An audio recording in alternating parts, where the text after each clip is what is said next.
Have you ever wondered what the tax differences are between Montana and Idaho? In this video, we're going to compare the income tax, the property tax, the gas tax, and the sales taxes in each state, and we'll tell you who's paying more.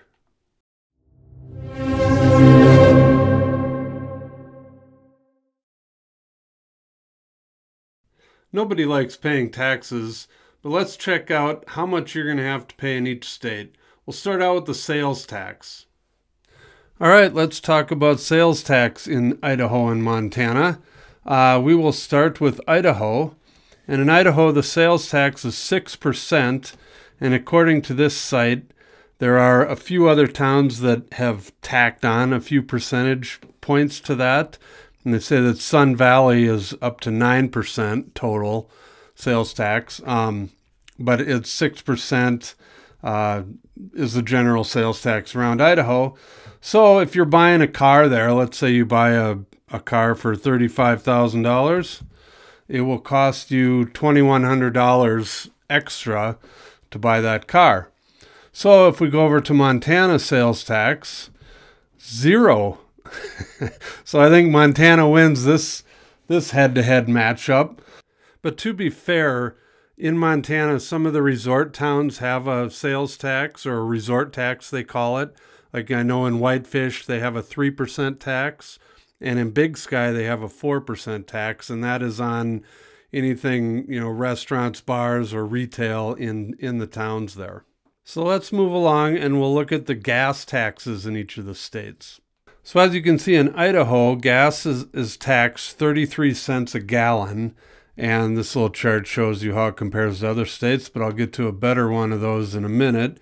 Montana is 32.5, and then on this next chart where it shows the whole country, it says 32.75. So basically this is a wash, half a cent or a quarter cent difference. So pretty similar. If you compare them to other states in the West, they're kind of right along the same lines.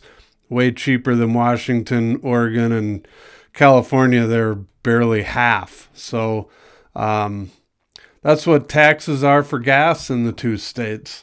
Now let's take a look at property taxes. All right, so as you all know, figuring out property taxes requires a degree from MIT. I mean, the average person, there's no way to explain how taxes work exactly. But for property taxes, they're gonna vary with each town, each county. So there's no set number I can give you. I tried to, in this segment, make it as close as possible. So let's take a look at this site here, smartasset.com, and they do this little tax calculator for you.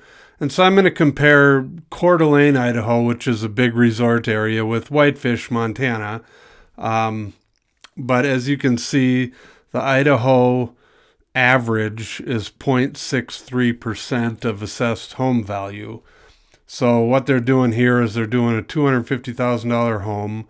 And in Kootenai County, where Coeur d'Alene is, they have a 0.62% tax rate. So your tax would be about $1,550. And then if we go over here to Montana, let's switch it here and put in the zip code for Whitefish. It's 59937. And it comes out to 0.81, so it's higher. It's definitely higher. And then for the average for Montana is 0.83. So again, because we don't have a sales tax, the property taxes are a little higher. But I wanted to compare kind of in real time. So I went to my favorite site of Zillow and pulled up a house in Coeur d'Alene, 4-bedroom house, 2,600 square feet, built in 1978. And the taxes are $1,700 for 2020. And then I went to Whitefish and pulled up a similar house, 2,605 square feet, so basically the same size. And the taxes here for 2020, it was built in 81, so it's 3 years newer. So it was the closest one I could find, but the taxes here were $4,000.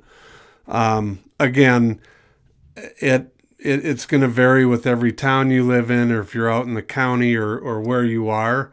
But I just wanted to give you a little look at what I found, and obviously Idaho holds the edge in this category.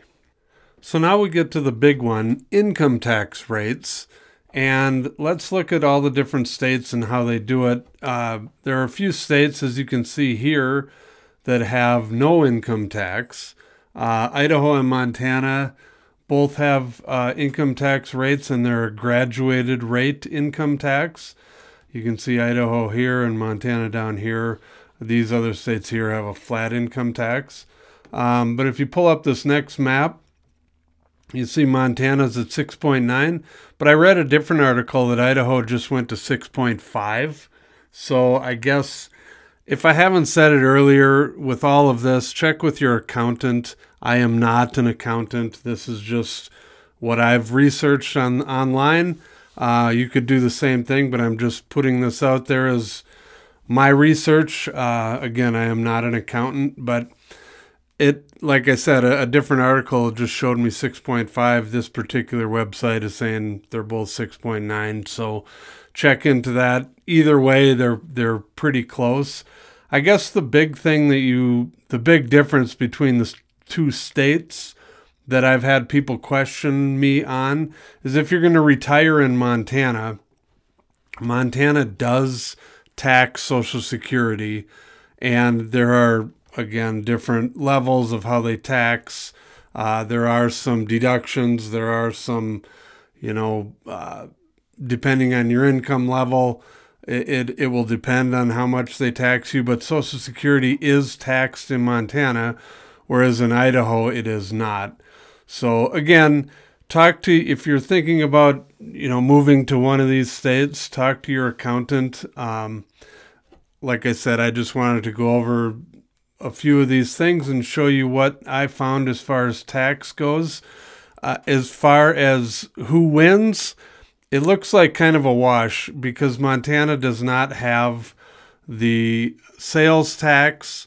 You're going to save money if you're buying vehicles, or, depending on what point of your life you are and what you're purchasing. Obviously, you can save a lot of money in Montana. When we go shopping over in Spokane, we'll show our Montana ID and they don't charge us the sales tax over there. So that's kind of a nice benefit of living here. But then again, Idaho does not they don't tax Social Security, and it looks as though their income tax is a little lower. So there's benefits either way, either state. So in my opinion, I think when it comes to taxes, it's pretty much a wash. Thank you for watching our video. Please call, text, or email for more information. And don't forget to watch our other videos about Montana.